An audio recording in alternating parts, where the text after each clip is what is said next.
Coming at you with hard-hitting analysis of every fight on every UFC card. This is your source for everything you need to know for your daily fantasy MMA lineups. This is Daily Fantasy Knockout. Here's your host, Drew D. What's going on, folks? We are back at it again. Another episode of Daily Fantasy Knockout. Today we're going to break down UFC 202, bring in some DraftKings information. Basically, we're going to give you guys our advice on the picks, and hopefully we'll make you some money. As always, I'm joined by my co-host, Josh Stonewall Stillman. Josh, looking fresh today, buddy. What's going on? Not much, dude. You got any water you can throw me real quick? Yeah, I actually do. It's in a can version. Nice. That was ridiculous. Yeah. Crazy build-up. I felt like things had kind of like calmed down a little bit. Like the trash talk wasn't at the level of even the first fight, and they only had 10 days for that one. And I think they were like a little bit more respectful of one another, kind of like I don't know, leading up to it a little bit. But in the during fight week, things started to pop off some. So that's good because you're trying to see top shelf promotion here from these two. So it's good we got a little fracas. I can't wait for the weigh-ins, I tell you that. Oh, God, yeah. That's going to be nasty. All right, anyway, guys, you know the drill. We go through the UFC card on Saturday, and talk about who we think is going to win the fight. We pull the DraftKings pricing and the Las Vegas odds. And we make our picks. We talk about cash game lineups and GPP lineups. As always, we do not look at the Las Vegas odds before we do research or before we do the show. So when we look at Las Vegas odds, we're looking at that live and DraftKings pricings as well. We play a little game at the end. We make our picks for fight of the night, lock of the night, Stonewall stunner of the night. And UFC Fight Night 92 was our most recent episode. It was a pretty good card for us. We cleaned up pretty well with our cash game lineup. Kind of break down GPPs, but, you throw darts at the wall on that one. We smashed on our cash game lineup. Yeah, our cash game lineup was probably better than any of my GPPs. In fact, it was better than mine. We put up like 375 or 366, and it smoked all my other GPPs. Yeah. Anyway. I forget who all we had in the cash lineup, but it was money. So let's keep that going. That's right, baby. All right. You want to dive right in? Sure. All right, let's look at the first fight of the evening. I'm sorry, I'm out of place here already. Is it Colby Covington? No, I'm sorry. It's Uda and Vettori. Yeah, dive in. Sorry. It's cool. All right, so Alberto Uda fought not too long ago. I think at the Garbrandt Almeida card he was making his UFC debut against Jake Collier, and I don't know if I completely whiffed on my pre-UFC tape analysis or what, but I sort of thought that pre-UFC he looked like not a very dynamic striker, especially in the clinch. I thought Collier would beat him up, and that's ended up that. I think Collier got the second round TKO on him, but then during the broadcast they were saying how he was like a 9-time champion or something like that, and I was by that. He did break Collier's nose in the first round with a knee to the face, so I guess my take on his striking acumen was a little bit off, but I think we sort of have an idea of what he kind of looks like on the robotic. He kind of pot shots. He throws one strike at a time. He likes the clinch where he can hit knees to the body and the face, but he's not a great wrestler. I thought that he was more of a BJJ guy because he had looked pretty solid when he could get the fight to the ground on his tape, but his wrestling just doesn't allow him to get it to the ground as often as he needs to. He's taking on what's his first name? Marvin Vettori, an Italian prospect who's actually coming up from welterweight. This will be I don't think that he's taking the fight on short notice. Maybe you can check that for me while I continue this breakdown, if Vettori is taking the fight on short notice or not. But anyway, he's jumping up to middleweight, and so that's one thing that I'm a little bit concerned about for Vettori here. He's super young, 22, very, very dynamic. Especially his grappling game is crazy. He's going for submissions constantly. If he can take the back, he'll obviously fish for the rear naked choke. But like when he's on bottom, he'll use leg locks to sweep to the top, or he'll just like straight up go for the leg. He's just constantly going for submissions. Very, very aggressive, pretty much all the time. On the feet, he's a little. I haven't seen quite as much from him on the feet because he just kind of like pushes into the clinch and works takedowns and then tries to work a submission game for the most part. But he does throw long straight punches, which is good for anybody, but especially a young athletic guy. So I'm going to go with Vettori in this one just because I think he's more dynamic. I think he's at only 22. He's going to be rapidly improving. So I like him in this fight. I wasn't super impressed with Alberto Uda coming into the UFC, and he, despite breaking Jake Collier's nose, he ended up getting knocked out in the second round by a 50 or a 500, I guess I should say, a 500 UFC fighter. So I think Vettori has some good promise. He's coming out of Venator FC, which is like the main Italian promotion for whatever that's worth. Having won 3 in a row, he's like 11-2 overall, I believe, something like that. 10-2. 10-2. Okay. So anyway, I like Vettori here to take a decision or a late stoppage. All right, that sounds good. Let's take a look at DraftKings prices and Las Vegas. Wow, starting things off big here, Stillman. Oh, yeah? Vettori, oh, wow, this is odd. Vettori is a -170 favorite. Okay. Uda is +140. The over-under set at 1.5 rounds. It's about a coin flip. It's favored to go over at -135. Looking at DraftKings, Alberto Uda is 10,600 and Vettori is 8,800. What's the discrepancy there? Oh, wow. I don't know. I felt maybe the line moved a lot after they released the prices. I'm not sure. But, yeah, that's pretty crazy. So it looks like there's a lot of value there on Vettori if you're going by the odds. I'm trying to see what their finish props are.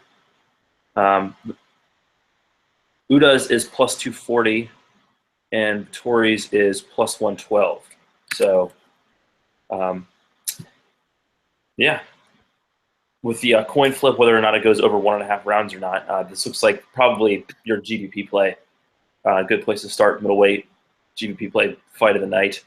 Probably staying away from this in cash, but you got to like Vettori for his value and his value and the fact that he's the favorite here and his finish prop. I probably wouldn't play this in cash, even though he is such like a great value. I don't know. At only 22, I don't feel like, and making his UFC debut, I don't know that I feel great about or good enough about Vettori to play him in cash games, but definitely in GPPs for sure. All right, let's move on to the next fight. Colby Covington versus Max Griffin. I believe you did this one as well. Yeah, I think the order got kind of messed up. Yeah, but anyway. All right, so Covington is a wrestler. That's like his main deal. He's already 4-1 in the UFC. He's like a hot welterweight prospect. Former 2-time NCAA All-American.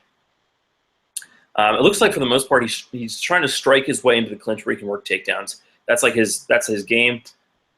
He wants to get the fight at the ground and work for submissions or ground and pound or positional dominance. So that's pretty much like the book on Covington. Don't know that he offers a ton on the feet. Griffin, meanwhile, hits really, really, really hard. He in his last fight, he beat the crap out of David Mitchell, who was a UFC veteran. He knocked him down 3 times in the first minute, and Mitchell didn't get up the last time. So he hits really, really hard. His fight before that, though, was against drawing a blank. Someone who I've definitely heard of before, but I don't know that he was ever in UFC. Anyway, in any case, maybe you can help me out with that. I forget who Max Griffin's last fight was against, but in any case, he got his back taken a whole bunch in that fight. It was a title fight in, I think, West Coast Fighting Championships, and he ended up winning by third round TKO, I believe, or fourth round. I'm sorry, fourth round TKO. But he doesn't look that great of a wrestler or of a grappler in general. When he's on top, he hits really hard ground and pound, but he didn't look like he had awesome cardio, especially when he was like forced to grapple a bunch. And Wallace, I forget his first name, but that was the dude he was fighting. Wallace was on his back a whole bunch, threatening with submissions. So I think that Covington is going to be able to have his way here. Griffin's strong and hits hard, but if Covington can get him to the mat, and I think that he'll be able to, you should be able to wear him down for a late submission. All right, I like where your head's at. DraftKings. Colby Covington comes in at 11,300. Max Griffin comes in at 8,100. Wow. Las Vegas, Colby Covington's a minus 350 favorite. Max Griffin is plus 250, and the over is favored to go the distance at minus 180. Wow, that's crazy. Wasn't necessarily expecting Covington to be that much of a favorite. Griffin did look really good in his last fight, but yeah, I guess that it's hard to see a whole lot of value there for Covington, or like ability to play Covington. At 11,300, you need like a first round stoppage, and I'm not confident that he really gets it with his style. Let's see real quick here. Just want to check and see like when he's been stopping people in the UFC. Third round, first round. So he does have one first round stoppage in the UFC, but the other ones are a decision and 2 third round rear naked chokes. So he's like trying to like wear you down. So I don't really see Covington being like that viable of an option. Griffin, meanwhile, he might be sort of like a ultra dirt cheap like dart throw in GVPs. Like I said, he hits super hard. So if he can connect on Covington before Covington can really wear him out, he could put him away. Dude hits super hard. So I think Griffin would be the only guy that I would really want to play very much in this one. I just don't think that Covington's going to be able to pay that back. I mean, if you wanted to throw him in on the chance that he could get the fight to the ground and submit Griffin like right away, I wouldn't be super shocked, but I don't think it's that likely or necessarily worth paying up for that. Okay. We ready to move on? Yeah, it was Randall Wallace, by the way, for anyone who was curious. Never mind. Distracted there. Last fight on the UFC Fight Pass early prelims, Neil Magny versus Lorenz Larkin. I'm really excited for this fight. I'm loving how that they're putting these solid fights as the closer on the UFC Fight Pass. I mean, obviously it's trying to get people to buy the Fight Pass, and since we both have it, I love it. Magny's been on a tear of late. If it weren't for a loss to Damian Maia, he'd probably have a title shot already. He uses his length very, very well. He's a solid grappler. In the clinch, he's very active. He uses his height and his length to his advantage. He has great leverage, and he uses that to control his opponents. He's got really good lateral movement. His head movement is, never stationary. He's really accurate. He's a high-volume striker if he's allowed to go to work against the inferior striker. That might not be the case against Lorenz Larkin. We'll get into that in a little bit. On the ground, he's active on the ground and pound on the top control. Anything he can reach, he hits. He has the long reach, and he uses it to his advantage to the fullest extent. When he's on his back, he does a really good job of negating his opponent's offense, and his gas tank is limitless. The guy, he never wears down. It seems like he never gets tired. Some of the things I noticed in one of his most recent fights, he fought Hector Lombard. Lombard got through the distance and got in real close and rocked Magny. He actually got rocked a few times in the fight, and he showed a solid chin. But I started to notice that it's really key for Magny to maintain range and stay away from the dirty boxing and the interior strikes and up against the fence. And when things get nasty up against the fence and dirty in terms of the striking department, I think he's at a disadvantage.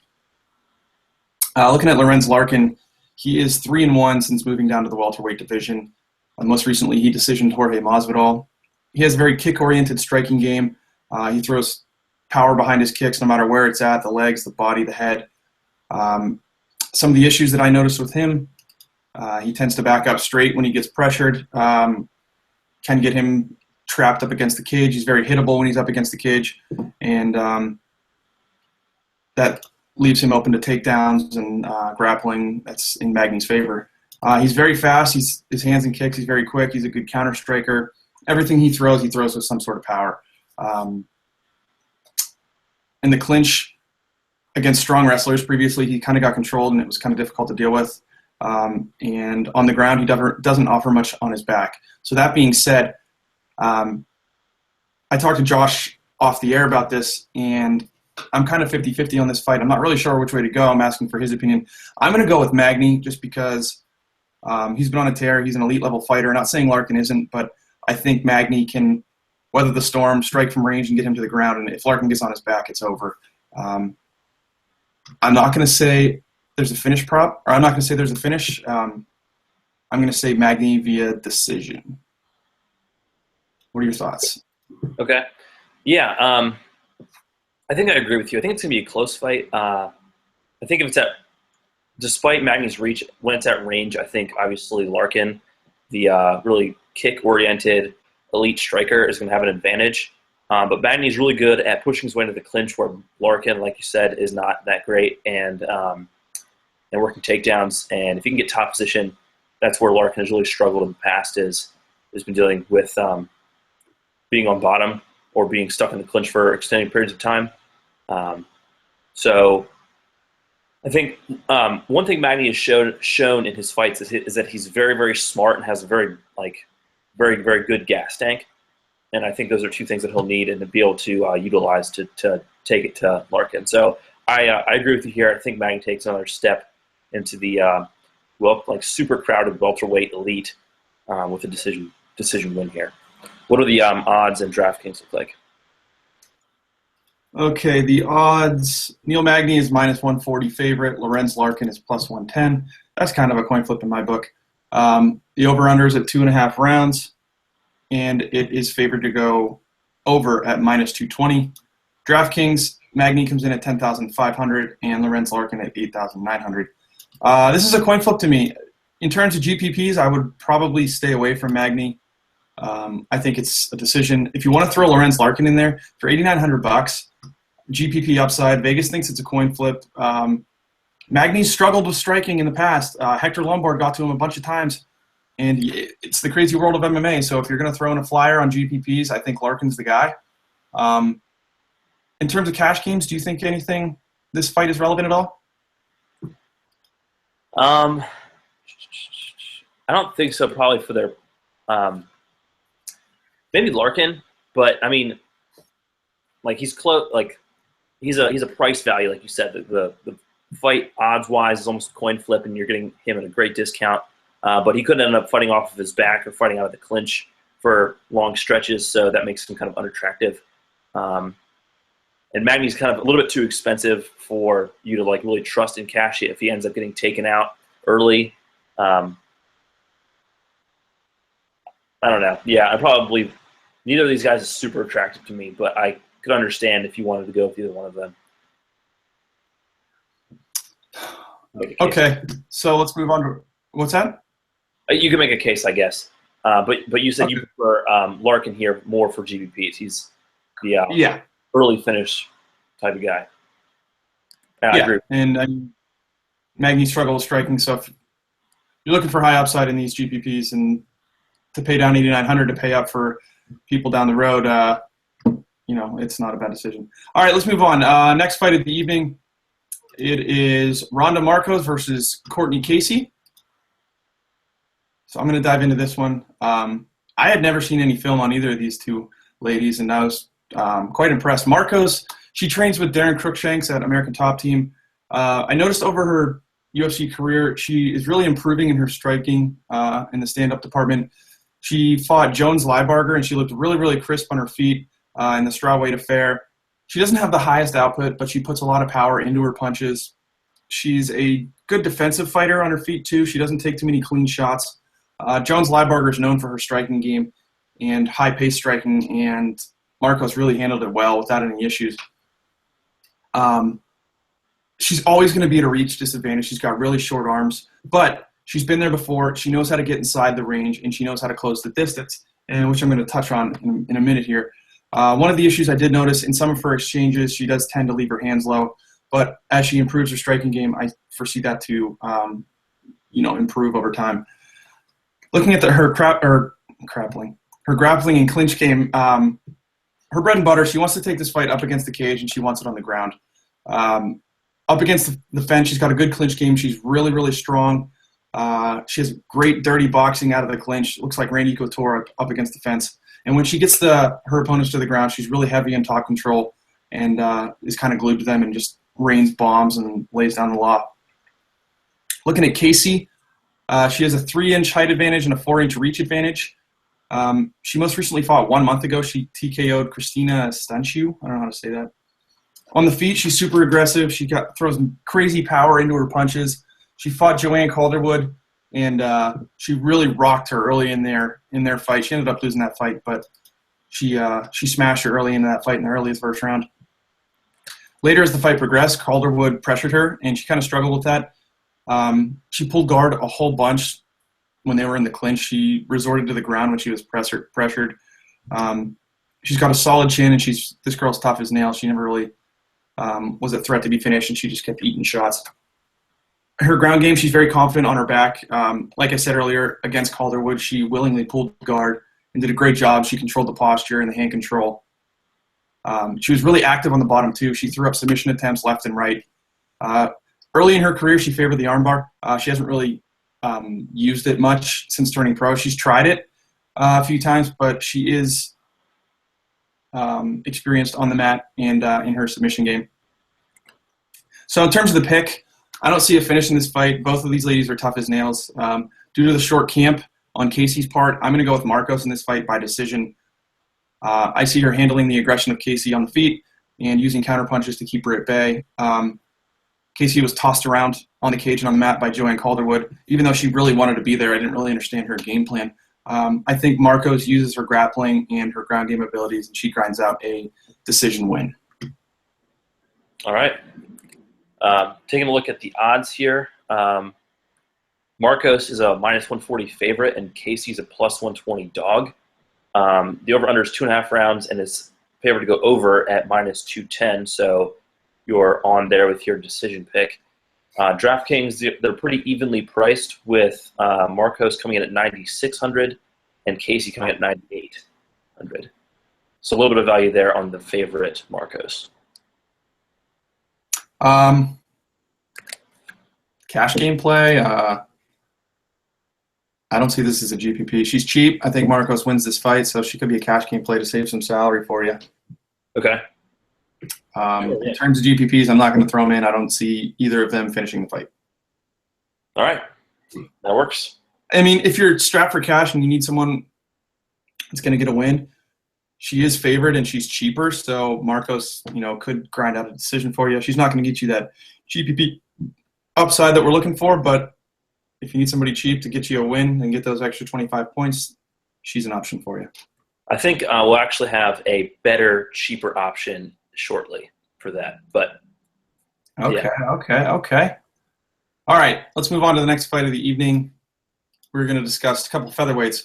Artem, the Russian Hammer Lobov versus Chris Avila. And to anyone out there who hasn't seen UFC 202 Bad Blood on YouTube or UFC.com, I'm going to speak for Josh on this one. You have to watch it. It's so hype. It gets everybody pumped up. It's great.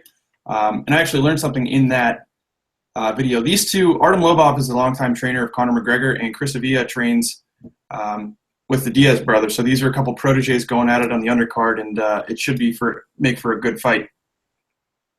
I'll start with Lobov. He's a longtime training partner of Conor McGregor. He's an excellent counterpuncher. He uses this technique where he dips to the side and throws shots, and most fighters aren't really used to it because he's at a reach disadvantage in almost every one of his fights. He has really, really short arms. Every fight he looks to close the distance and knock out his opponent. His volume isn't the highest, and he seems to hunt for the perfect punch and throwing one punch at a time. He's a power puncher, and he can sometimes get frustrated in his fights. The key to beating him is the stick and move strategy, and we need to get back to this. We need to start making our picks before we get into the analysis. Sorry about that. We've been meaning to do that, but it's just kind of habit. So I'm going with Avila in this fight. There's limited film on this guy, but he does fight out of Cesar Gracie Jiu-Jitsu, so you really know what you're going to get with him. I watched a few videos on YouTube. They were kind of grainy, but the guy's really game on his feet. You know, he's a boxer. He's a great boxer. He has awesome power in his hands, and he strikes from range, and he fights like the Diaz brothers. He's tough as nails. His gas tank is never in question. Looking at his grappling and his ground game, he's really strong in the clinch. He wears down his opponent, and he has an excellent ground game. He has a Cesar Jiu-Jitsu training background, and he has the ability to finish. Speaking of that, that's why I'm going to go with him. I think his output on the feet, and I think his ground game is super legit. And when you're training with the Diaz brothers, I just like the matchup better. I'm going to touch back on Lobov, his grappling and his clinch. He showed a little resistance to takedowns. Didn't put up much of a defense at all. He fought Alex White. He was taken out 3 times, like, effortlessly. And one thing that Avila can rely on, similar to what Nate Diaz can rely on later, Lobov is going to show zero desire to shoot. He has no interest in shooting. He's in that fight to stand and bang and fight on the feet. He relies only on a stand-up game. So if Avila knows he doesn't have to worry about that, he might be able to open up a little more and get to him on the feet with his strikes and then eventually take him down. So, like I said, Avila's going to win this fight. Comparing the fighting styles, I like Avila. I think his reach, he's going to frustrate Lobov, and then he's going to get him to the ground, and I think he storms him. I'm going to take Avila to finish this fight, whether that's in the second or the third round. I'm not too sure, but I really think he finishes this fight on the feet or on the ground. I'm not too sure. I'm leaning towards on the ground because if he gets him to the ground, it's over. Similar to the first Conor McGregor Diaz fight. The only factor that would make me side with Lobov, and I'm going to have zero exposure to Lobov and GPPs, is the experience factor. This is Avila's first fight in the UFC, so they get the jitters, blah, blah, blah, blah, blah. But I think the rookie takes this one, and I'm going to pick him to finish the fight in the second or the third round. So I like your point there about how Avila should be able to open up more because he doesn't have to worry about any kind of shooting from Lobov. I think that's a really good point. But I'm kind of surprised you said you don't think Lobov is worth any kind of look in GPPs. I know that from Tough, that season where you have Conor McGregor and Uriah Faber, Lobov if he's allowed to bomb on dudes, he's pretty good at that. That's like you said, it's his bread and butter, his striking. He's a really good brawler. So you don't think he's worth a look? Well, let's look at the odds and prices, and then we can talk about that, I guess. So Lobov is a very, very slight favorite at -115, and Avila's -105. So it's pretty much a toss-up there. My bookie website has them both at -115, so complete and total coin flip. Okay. The over-under here is 1.5 rounds, and the over is at -200. So looking like a late stoppage is what's kind of favored here. And then price-wise, we've got Lobov at 10.8K and Avila at 8.6. So I guess maybe going back to your point, since they're even odds, Lobov is super expensive, so not really worth it. I'm going to quote one of my friends who's a DraftKings big player, and he always says, "Oh, he's going to be piled on." That's how he talks. Avila, I'm going to pile on him. 8,600 for a guy who I think is going to win the fight and finish. Absolutely, sign me up. All right, awesome. Good pick right there. So you mean Lobov's going to be piled on because people are going to like him, or you're going to pile on Avila? I'm going to pile on Avila. I gotcha. All right, cool. The herd who doesn't listen to this show fades Avila and takes Lobov. Anyway, Raquel Pennington versus Elizabeth Phillips. This is on you, buddy. All right, so pick up front. I like Pennington here. She's been in the UFC for a minute now. She's fought, I don't know, probably 6 times or something like that, losing a split decision to Jessica Andrade, which she later avenged. and then a split decision to Holly Holm. So no shame there, obviously. One reason I really like Pennington here is that she's been looking better and better. She looked kind of raw, like just a straight-up brawler when she was on Tough 18, I think, or whatever the season was with Tate and Rousey.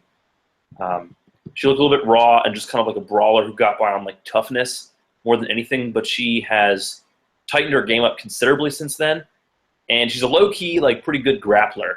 She has a couple of wins by submission. She ended up, when she got that win back over Andrade, she got it by, I think, late second round rear naked choke, and she had that like memorable bulldog choke on Ashley Evans Smith. That was pretty impressive at the very, very end of the first round.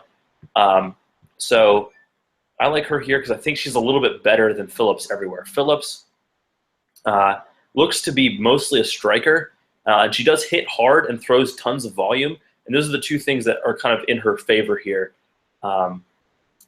But defensively, she ducks her head down constantly when she's throwing. She's like very, very open to, in that way. She's like doesn't have her eyes on her opponent when she's throwing, which is not a good thing. And Pennington really looks like she's calm in the pocket, doesn't mind throwing down, exchanging at all. And I think that she's going to have the grappling and she's advantage, and she's a beast in the clinch.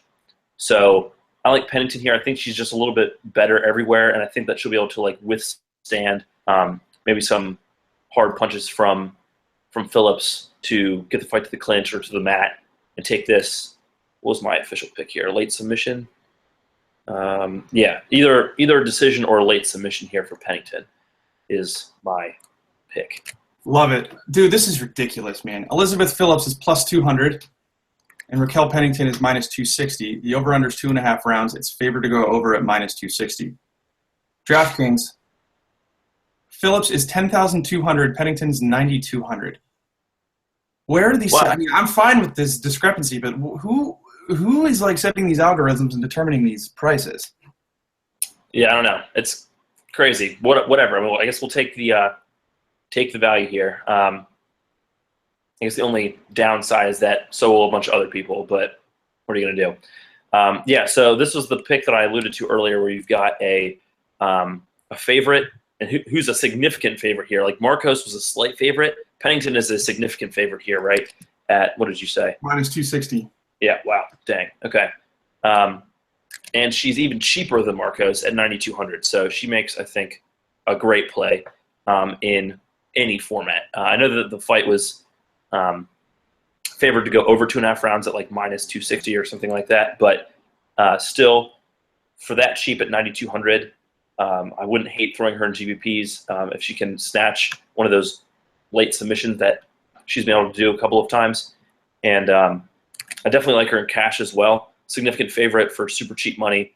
I mean, you got to like that in cash. And the fight that's favored to go the distance, there's not a ton of risk that she gets taken out early. Like I said, Phillips hits hard, but she hasn't been blowing. She's 1-2 in the UFC.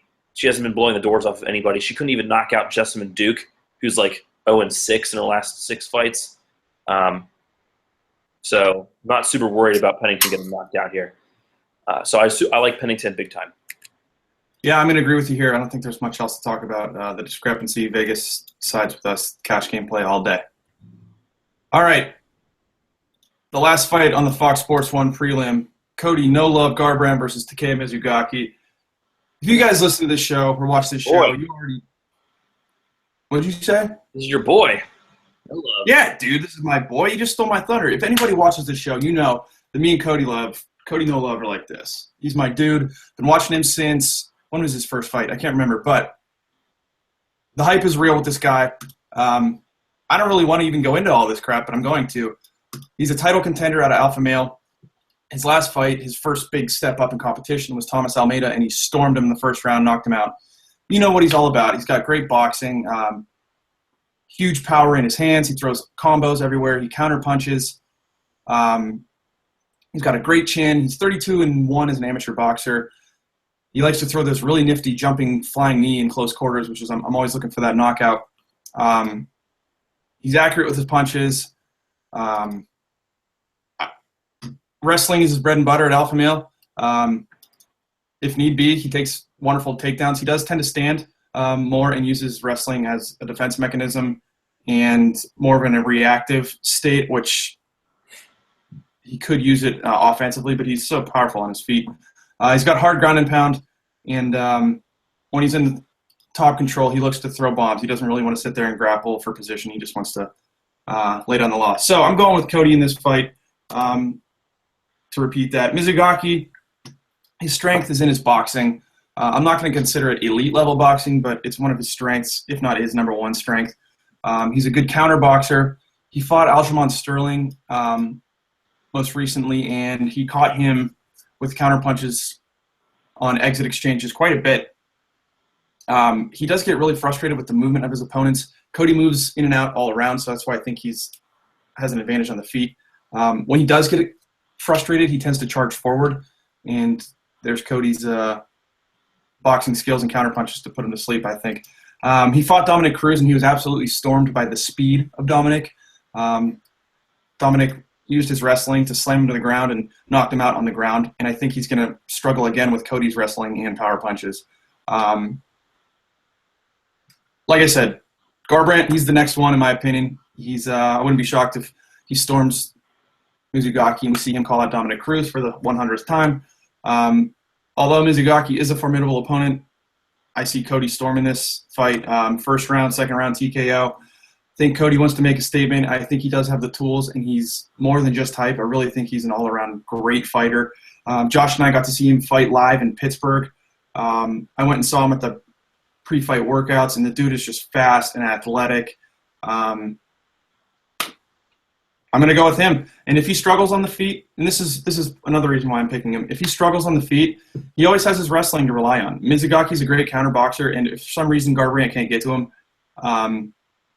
he knows he can use his wrestling to take Mizugaki to the ground because, he's an elite wrestler, and Mizugaki gets his ass whooped on the ground. So I think there's two clear paths for Cody to win this fight. His first path is on the feet, and I think he knocks him out in the first round. But if that fails, I see him taking this fight to the ground and winning it in the second or third round. So to be clear here, you're taking Garbrandt. Yes. All right. Yes. Oh man, I'm really sad for Mizugaki here. I really like Mizugaki a lot. I think I've liked him since the WEC. He's exciting. He's really well rounded. He's like a top 10 gatekeeper guy. Like you said, he loses to the elite guys like Faber and Cruz and Sterling, but he beats almost everybody else. But I think Garbrandt is in that elite conversation. So I agree with you here. I'm just gonna be sad to see my boy Mizugaki get taken out here. So odds-wise, wow, Garbrandt is the biggest favorite on the card at -600, and Mizugaki is +450. The over-under is 1.5 rounds, and it's favored to go over at -145. So looking at a second round, possibly third round stoppage is the most likely thing here. According to Vegas, price-wise, Garbrandt is at $10,300 and Mizugaki is at $9,100. So again, you're getting a nice value on Garbrandt as a giant favorite. He's only $10,300. So let me tell you something. Yeah. Everybody that listens to the show knows that if I'm going to pay up for a high-priced fighter, obviously you expect a first-round finish. Cody Garbrandt is going to storm Mizugaki, and he's priced at $10,300. He will be in every single one of my lineups, my cash games, and my GPPs. And I'm not lying to you. He Just is all in. Yeah, I am that confident in him. He is the next one. Thank me later. Moving on. That works. First fight of the main card. Tim Means versus Sabah Homasi. This is on you. Okay. Let me find my notes here on these guys real quick. So Means has been around for a minute, and he's very Matt Brown-esque. Those guys actually ended up fighting, which makes total sense because they're perfect for each other. So I guess let me start over. Pick up front, go with Means here by probably second round stoppage. What would I pick here?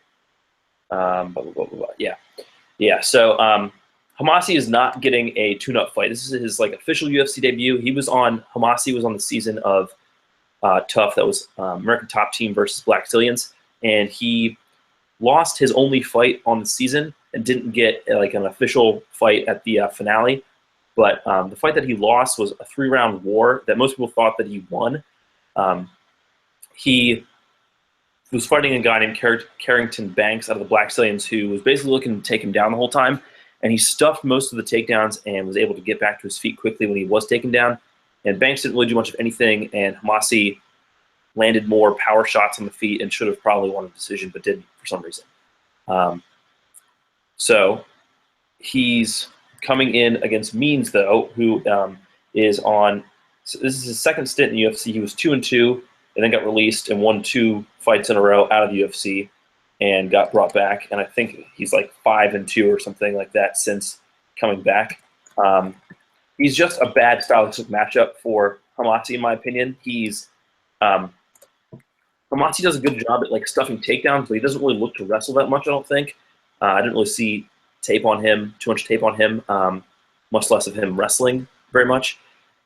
He's got good takedown defense, but he's looking mostly to bomb on the feet. He wants to throw power punches on the feet, but he doesn't throw a lot of volume, and he's sort of predictable in that he's just going to be like winging overhands and like hooks, trying to take you out. He wants to walk his opponent down to the fence and throw bombs, but like a lot of times when he does that, he gets like impatient or super aggressive, and he throws haymakers that hit the fence like more often than they actually hit the opponent. So he's fighting a super like savvy veteran in Means who's been around forever and is aggressive and throws a lot of volume, but is also patient and can pick his shots. He doesn't tire himself out by like winging haymakers a lot. He'll do the like the Diaz thing where he is like constantly touching you with like 50 to 75% power, but then he'll like lace you with a standing elbow or grab a tie clinch and bash you with knees. He's nasty inside, just like Matt Brown. So I like Means here. Means has had trouble, I think, with wrestlers in the past. That was, I think, a couple of the fights that he lost in the UFC were 2 wrestlers. Let me see here. It was Danny Castillo and Jorge Masvidal, I think, wrestled him some, and Neil Magny. But other than that, yeah, since being brought back to the UFC, he's 5-2. Yeah, like I said. So anyway, Magny is just a big step up for Homasi, and I like Magny to get the. I'm sorry, not Magny. Means is a big step up here. I like him to get the stoppage in the first or second round, probably. All right, Vegas says Homasi is plus 325 as the underdog, and Tim Means is minus 450. The over-under is at 1.5 rounds. The over is favored at minus 130, and the under is at even money at plus 100. DraftKings, Homasi comes in at 8,500, and Means comes in at 10,900. That's more accurate. Yeah, Means is expensive here, obviously, but I think that if he was like Garbrandt priced, I would be all on him for sure. I think Garbrandt is like one of your best, obviously, picks and values on the card, but I think Means can pay off that high price tag at 10.9 for sure. You can get first or second round stoppage, I think, no problem. He's just got a great gas tank, and Homasi has shown that he gasses. And that's going to be exacerbated by the fact that Means is going to be beating him up constantly. So I like Means here. I don't really think I don't know. Homasi could connect with some sort of bomb, but you don't really like rostering a guy who just has like the chance of landing some haymaker, and that's what you're praying for. So give me some Means. Maybe not a ton, not as much as Garbrandt, but give me some Means. GBPs, maybe even in cash too, as a huge favorite. Love it. All right, let's move on to the next fight on the main card. Kyung-Gu Lim versus Mike Perry. I don't know if I said that right, but... No, you did. That's not right. Looking at Lim, who I'm going with. I'm going to pick Lim in this fight. Sorry, I got to get in that habit. I'm going to pick Lim in this fight, and here's why. He's an orthodox fighter. He's been training in boxing since he was 13. The guy's enormous for the welterweight division. Everything he throws comes with power and fight-ending contention. He's got a really long reach. He throws a signature flying knee whenever he can. He fought Neil Magny, and early in the fight, he rocked Neil Magny on the feet. He's the type of guy that just likes to get in there and brawl. He likes to stand, he likes to box, brawl, and that's about it. That's pretty much what he wants to do. That's his game plan 98% of the time. with his size and power in the welterweight division, he's got a lot of success on the feet. Some of the issues with that long reach and that long size, or that big size, opponents have success.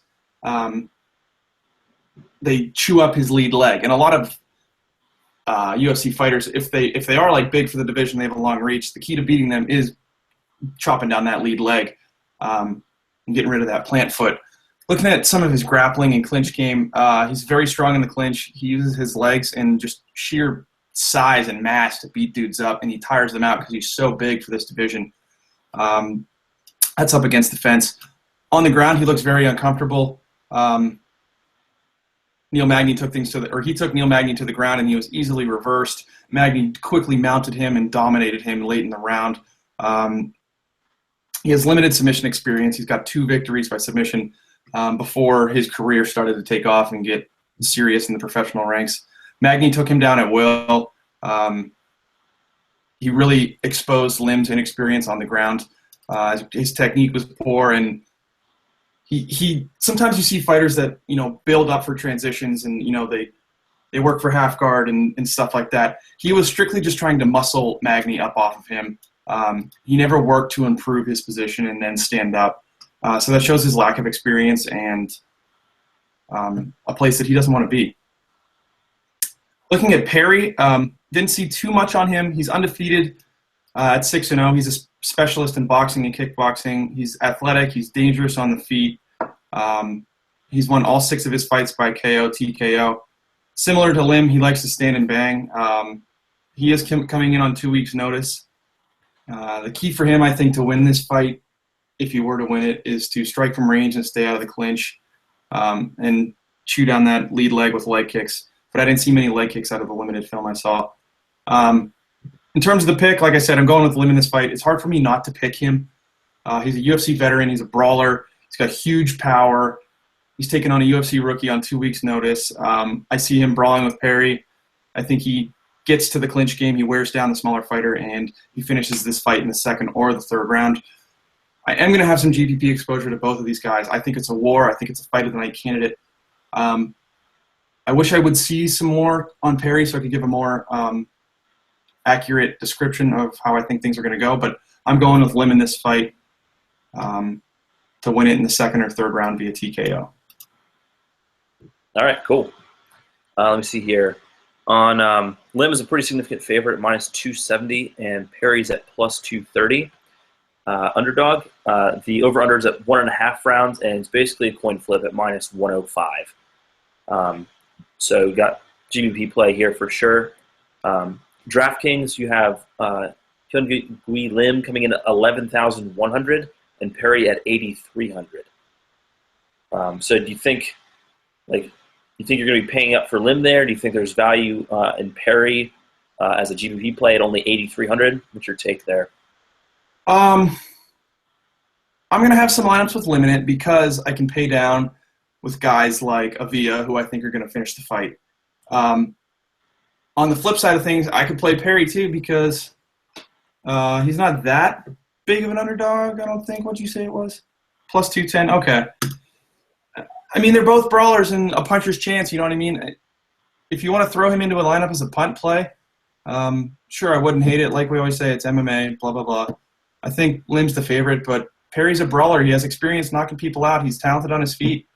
So if you need to pay down, if you're paying up for all the big wigs later, and you need to pay down, I wouldn't hate it. All right. Cool. But yeah, strictly GPP for me in this one, I believe. I don't think I'm going to pay up for Lim in cash games when I could pay 10-3 for Cody, and it's a guaranteed win and finish, in my opinion. So, good? Yeah. All right, getting to the good stuff here. Main card, Rick Story versus Donald Cowboy Cerrone. All right, so this is going to be a really good fight, I think. It's a big step up for Cowboy and the welterweight as he continues his run at welterweight. He's got 2 wins against Alex Oliveira and Patrick Cote so far at welterweight, and now he takes on probably a legit top 15 welterweight in Story. Ordinarily, I probably would say Cowboy by decision because Story is very, very tough. But the way that Cerrone just pieced up Cote and finished him in his last fight was extremely, extremely impressive. I think he's going to have a big speed advantage at welterweight against most guys. I think Story's key to victory here is sort of what he did in his last fight against Tarek Saffiedine, and that's just to like push him up against the cage and like work his body and try to like keep Cowboy out of open space where he can work his dynamic kickboxing game. But Saffiedine is not that great of a mover. He's not that fleet of foot. He just couldn't keep himself off the cage, and I think Cerrone's going to be able to do that. I think their wrestling is kind of a wash. Story, that was like more of his background, but Cerrone has really picked up his wrestling, and his jiu-jitsu game is a huge part of his game as well. If it does go to the floor, so I like Cerrone here to get a late TKO or a pretty clear decision victory over Story. I think Story is just kind of like a meat and potatoes kickboxer. He's just not that dynamic. He wants to bully you into the clinch in close quarters. Hits you with like hook combinations and knee your legs and stuff like that. While Cerrone's got more like the head kick, knockout power, and really dynamic punching. So I like Cerrone here. Like I said, either a pretty clear decision or late stoppage. I like your pick. Let's take a look at Vegas and see if they agree. Donald Cerrone comes in at a -165 favorite. Rick Story comes in at +135. Not a coin flip, but not as drastically different or big of a gap as I would have thought. Over-under is at 2.5 rounds, and it's favored to go the distance at -180. I agree with you here. I like Cerrone. I think he's an elite fighter. I think he's the guy. Story's tough as nails, but I mean, there's no answer for Cerrone. He's no matter where he's put, he's a talented fighter, and he always comes and brings it. So I'm gonna side with you on this one. Looking at DraftKings, Donald Cerrone comes in at 10,000 even, and Rick Story is 9,400. One other thing I forgot to say about Story is that he is a southpaw, and one thing that Cerrone has been susceptible to in his career when he has lost to guys like Anthony Pettis and Rafael dos Anjos is that he's susceptible to the body kick from southpaws, which is something that Story does employ, but he's not on the level of a kickboxer as those guys. So that might be a weapon that he uses, but I don't think that he's going to be able to finish Cerrone with it. Cerrone, I think he makes a pretty good cash play at 10,000, and he's super tough, not easy to finish at all, unless it's like I said, with one of those nasty body kicks from an elite striker. It's favored to go the distance. He should be putting strikes on Story pretty consistently. So I think that Cerrone makes a decent cash play. Not a terrible GPP play either. I think that he's capable of that finish, and he's not too expensive. Story, I don't know about. I think there are probably guys that we are, because of these really weird prices that we've seen on a few fights.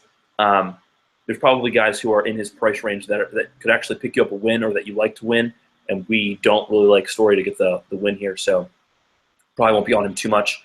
And I don't think that he's super likely to finish, so I probably won't be on him in GPPs much either. So that's sort of, I think, my take here. You agree? Yeah, I agree with you there. Yeah, I mean, Cowboy's my dude, so we'll ride with Cowboy. All right, co-main event of the evening. Josh and I are going to break this down together. We know what we're getting. Anthony Johnson, Glover Teixeira.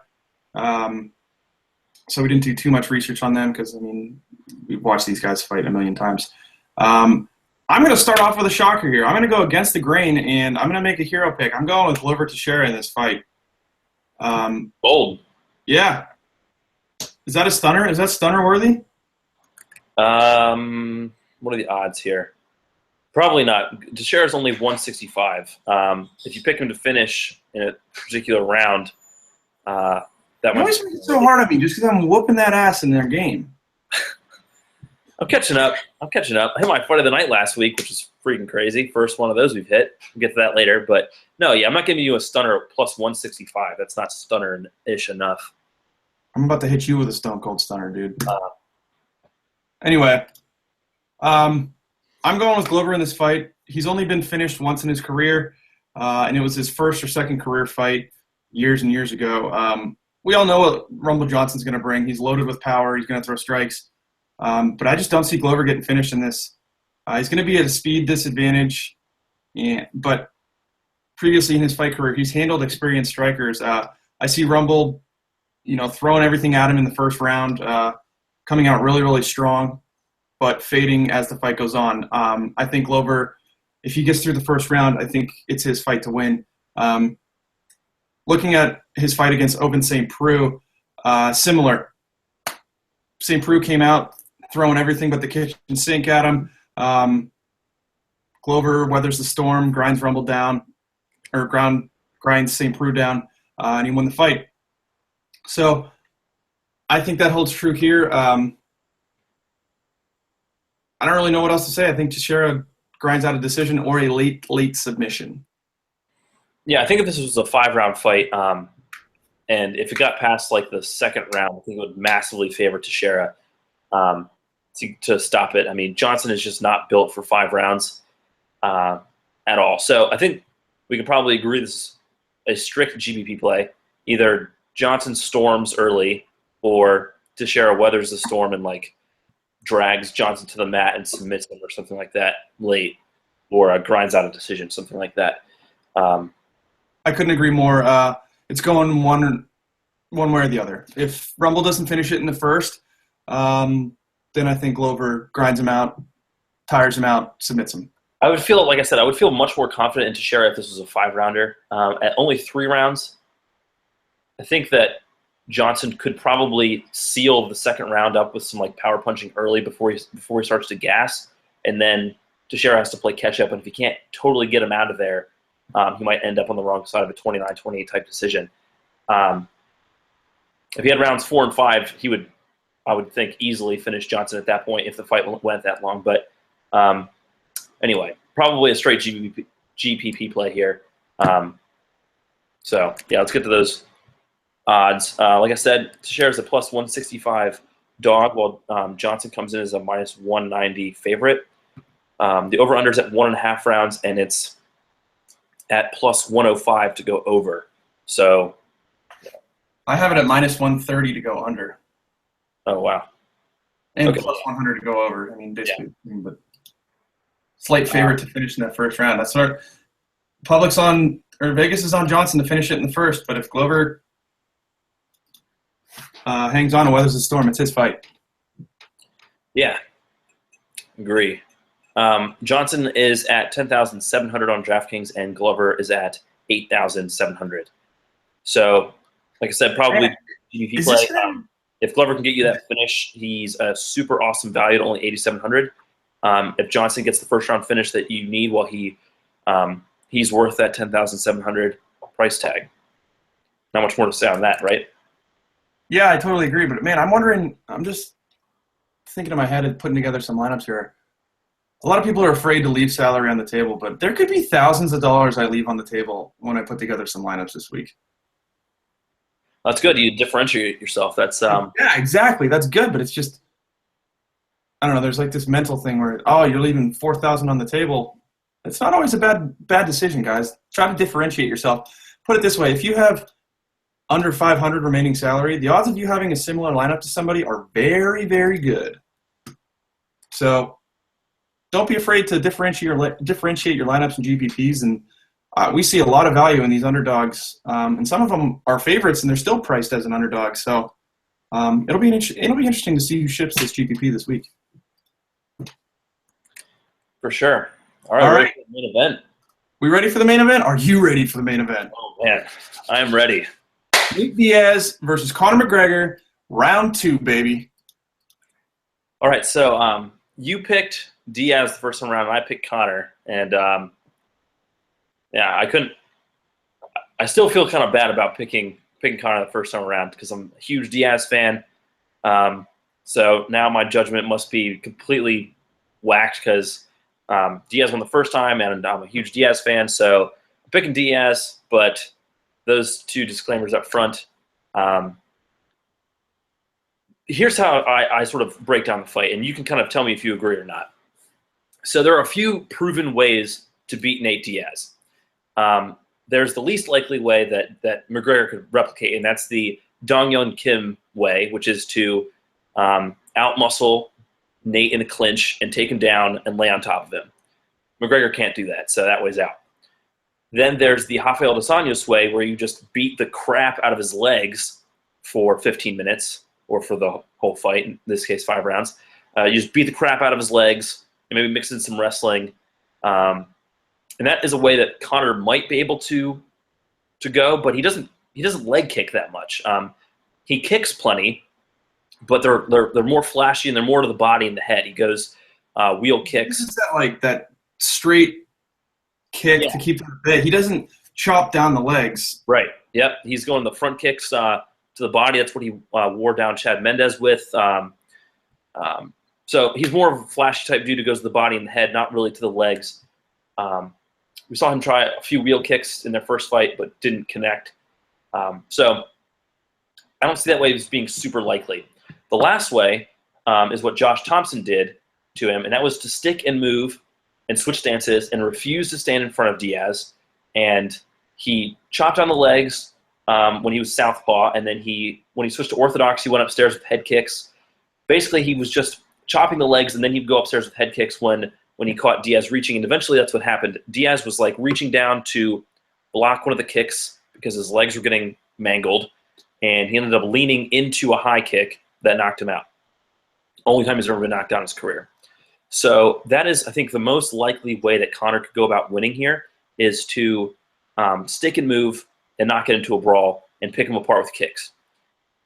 The problem is I just don't see him being disciplined enough to stay out of a head-hunting pissing match with Diaz. He might start off with more kicks and try to stay away a little bit more. I think that Conor's just really a smart dude, obviously. But I just don't think that when the taunting starts and the lights are on and everyone is cheering and wanting to see like this brawl like we had the first time around, I don't think that Conor's able to resist getting to that type of fight, and that fight favors Diaz. Nobody is going to win a straight slugfest or boxing match with a Diaz brother. That's just what they do. So I'm seeing something like what we saw kind of the first time. Maybe it goes a little bit longer. But I think that Diaz eventually, they end up getting into a slugfest. Diaz starts getting the better of the boxing because that's what he does. And we see something similar to the first fight. And Diaz gets a 3rd round submission. What do you say? I like Conor, I like Diaz, but pick Diaz in the first fight. I just think stylistically, like I talked about earlier with their proteges fighting, I think stylistically it's Diaz's fight. He's an elite boxer. If it goes to the ground, it's over. How much, jiu-jitsu training can you have in, what was it, 4 months ago? Yeah. 3 months ago. And like you said, to your point, can Conor McGregor swallow his pride and not get into these exchanges with Nate Diaz? Diaz is going to be flipping him off and stalked and slapped at him left and right, and McGregor wants to beat him in his own game, and does he have the, smarts and internal strength to not do that and stick to his game plan? I don't know, but I'm with you on this one. I'm going with Diaz. I just think it's a better matchup. Like 4 months isn't going to change much, and he has had a whole camp. Didn't spar at all in the last one. He had 10 days notice. He was fat and out of shape, and he still beat his ass. Okay, in the first 7 minutes of the fight, he got outclassed on the feet. But after a full training camp of him sparring and training for this, I don't think it's going to be that easy for him to get hit. He's an elite boxer. So enough of me rambling. I'm going with Nate Diaz in this fight. Did you go over odds at all? No. Okay, Nate Diaz comes in at plus 105 as the underdog. Conor McGregor comes in at minus 135. The over-under is set at 2.5 rounds, and it's set to go under at minus 135, over plus 105. Kind of a coin flip in my opinion. DraftKings, Conor McGregor comes in at 10,400, and Nate Diaz is 9,200. Without stealing your thunder, I'm going to smash Diaz in GPPs. I'll probably throw Conor in a couple of them too. I just don't see him finishing. I don't think he's going to pay that off. What are your thoughts on stacking the main event in a cash game? Do you think this can go the distance? No, I don't see it going the distance. Okay. I don't see it going the distance at all. But I would still definitely consider stacking it in cash. Both dudes have – it should be high volume striking match for the most part. And both dudes, I think it ends in a finish one way or the other. Either Conor was able to land some kind of if he's able to land one of those wheel kicks or lands flush with a punch that Nate is leaning into, which doesn't seem likely, but Conor does hit super hard. So it's going to end in a finish. It's going to be a striking match. I think even the loser, unless it ends like really early, and even if it does end early, you're getting like big points from the winner. So yeah, I don't hate stacking this in cash at all, especially when there are other I think you can fit these dudes in pretty easily, and there are other cheap options that you can fill out your cash game lineup with. So yeah, I wouldn't hate stacking this in cash at all. I like Diaz. Obviously, he's just straight up odds value wise, he's 9,200 and is barely an underdog. So. Yeah. All right. Well, Team Daily Fantasy Knockout is going with Diaz in this fight. Mark it down. Mark it 8, dude. We were right on the first one. Did you? No, you picked McGregor. I was right on the first one, and I think we're gonna be right on this one too. People are all up on the McGregor hype train, but Diaz is naturally bigger. He's got the skills. All signs point to me that Diaz wins this fight. So that wraps things up for us in terms of talking about UFC 202. Hopefully we got you give you guys some knowledge and some insight to crafting some DraftKings lineups to win a whole bunch of money this weekend. Like we touched on in the beginning of the show, Josh and I do a bonus picks portion where we pick the fight of the night, the lock of the night, and the Stonewall Stunner of the night. Each has a point value. If you get the lock wrong, you get -1. If you get the fight of the night correct, you get +1. We should up that value because we have hit it once in 8 months. Yeah. And the Stonewall Stunner of the evening, which is a pretty ridiculous claim. It's got to be something highly unlikely that we pick, but you get +3 for that. The current score, yours truly is winning 10-6. So we might as well dive into picks for this weekend's card. What do you think? Yeah, let me recap last week's real quick, or Yeah. it was 2 weeks ago. So it was UFC Fight Night 92, the Caceres versus Rodriguez one. Fight of the night, I actually, like we said, finally hit a fight of the night. I picked Caceres Rodriguez. You picked Ishihara Gutierrez. If that fight had gone longer, it probably would have been fight of the night, but it ended in the first round. My lock was Swanson. He barely pulled it out, ended my lock losing streak. You picked Bermudez, and he won pretty handily over Honey Jason. Your stunner was that Kamosi would finish Talis Lates, and that did not work out so well. LOL. Yeah, and my stunner was that Swanson would finish Kawajiri in the first round, and he barely eked out a decision, so that didn't work out either. So I picked up a point. Oh, dude, I was sweating that fight hard because he was in our cash lineup. Yeah, me too. I was freaking out when he won the decision. I was very happy. So I picked up a point on the fight of the night. So the score coming in was 10-5. Now it's 10-6. Bad guy Diener.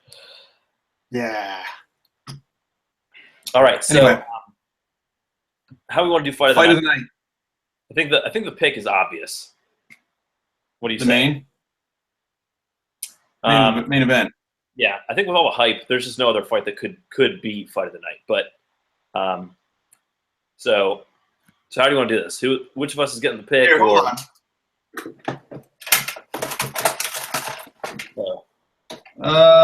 Flipping a coin here. I don't have one on me. Whatever, you can have it. Go ahead. I'm a nice guy. I'm whooping your tail anyway. All right, I'll take it. I'm not proud. Taking the main? Yep. All right, I'm going to go with Magny and Larkin. Okay. It was that or Story and Cerrone. That's not a bad one either, I don't think. Yeah, I mean, either one I think could be good for sure. I'm going to go with Cerrone and Story. Okay. Okay. All right, this is an interesting pick we do. It has no point value, but it's called the bathroom break fight of the night. You have a better time in the bathroom if you miss this fight. So I'm going to go with Covington and Griffin. I think Covington is going to try to wrestle Griffin the whole time. And so I think it's going to be kind of a grappling match for as long as it lasts until Covington can get the submission. So that's my bathroom break. Marcos and Casey. I think that's a boring fight. I don't really have a bathroom break, but I'm just going to take that one. Yeah, I mean, this card's pretty good. There's not a lot of boring fights on here, so yeah, for sure. All right, lock of the night. I'm going with. I think I already know who you're going with, so I'll just leave you, your boy Garbrandt, and I'll take Tim Means. I get so hyped up when Garbrandt gets on top of that cage, and oh man, yeah, he's crazy. He's wild, man. He's the dude. I'm going with Cody. Anyway, Stonewall Stunner of the evening. You want the red carpet, sweetheart? Oh man, I don't know what I'm picking here. Well, I want to pick Teixeira to win, but is a second round finish? Yeah, you got to pick a round. Yeah, you got to pick a round or a method, at least. So if I say Teixeira via submission, that's good. Be more specific. Tell me what kind, like rear naked choke or arm triangle or something like that. Arm triangle choke. All right. Or submission victory. All right, cool. I'll take that. That's fair. That was actually the submission I was thinking of, to be honest, and you just happened to say it. Yeah, I don't know. There's a lot of big dogs in this. I want Cody Garbrandt to win. Yeah. Yep. That's a stunner, right? The one that I'm thinking is I'm going to go with I'm going to stick with that fight, Johnson Teixeira, but I'm going to say the stunner is that it goes the distance. How's that? What are the odds of that? That's kind of beat, dude. Is it kind of beat? Stone Cold Steve Austin didn't go the decision. He always stuns somebody at the end of the match. There needs to be something like sick, you know? Yeah, man, but we can't go through our whole analysis and then me just be like, oh yeah, this dude's gonna win, even though he's a minus or a plus 500 underdog. Well, pick a Johnson finish then or something. I don't know. Fine. You want decision? I'll give it. No. You're right. That's how that's. See, if you say decision for a heavyweight fight, that I can give you. Well, this is almost heavyweight. It's light heavyweight. Whatever. You can have it. All right. Cool. That's the kind of guy I am. Remember this, though. All right. That's fair. All right. So let me plug this in real quick. So Teixeira, yours is Teixeira by arm triangle, and mine is Johnson Teixeira. No, if I'm giving you a decision, you got to give me Teixeira by submission. Meet me halfway. Fine. Fine. It's called negotiating, folks. All right. Anyway, that wraps up our analysis for UFC 202. Hopefully we got you guys some more information to make solid lineups to win your cash games, win your GPPs. As always, follow us on Twitter at DailyFantasyKO. Josh has his Twitter at JD Stillman. What is it? No, it's at Stonewall MMA. Stonewall MMA. Josh is also a contributing writer to rotogrinders.com. He has a blog there. You can find his blog by searching opponent search JDS86. He goes really in depth with each fights and brings out some analytics and statistics that we don't want to put on the podcast to bore you guys and make it 4 hours long. But his articles are awesome. Make sure you guys read those. Send us emails, dailyfantasyknockout@gmail.com. Like us on Twitter, like us on iTunes, wherever you're listening to us or watching us, YouTube. Please like us, send us emails, comments, anything. We want this to be bigger and better. Yeah, that's really all I have left. What are you doing for the fights this weekend? I think I'm going to buy them at my house. I was at Buffalo Wild Wings for the last Conor Diaz fight, and it was pretty cool to see all the McGregor fans get sad when he lost. But it's going to be super packed. And I also write a little bit for Low Kick MMA, and I have like stuff to do for that. So I need like my laptop and can't really, do that at Buffalo Wild Wings. So what about you? Well, I don't know if I mentioned this, but I just had surgery, so I've been sitting at home at my parents' house kind of recovering. I just got cleared yesterday to go back to work, so I'm moving back to Pittsburgh on Saturday, and if my parents are there, I'll probably go out and watch it somewhere with them. Actually, if they are there, I'll probably just stay inside and watch it, and we'll order food or something. If not, I'll probably just go to the bar and be a degenerate by myself and talk to a bunch of local yinzers and MMA heads like me. So I'm looking forward to it. Yeah, sounds like a plan. Yep. So, all right, guys, thank you so much for listening. For Josh, I'm Drew. Thank you guys so much again, and we'll see you next time for UFC 203. Peace.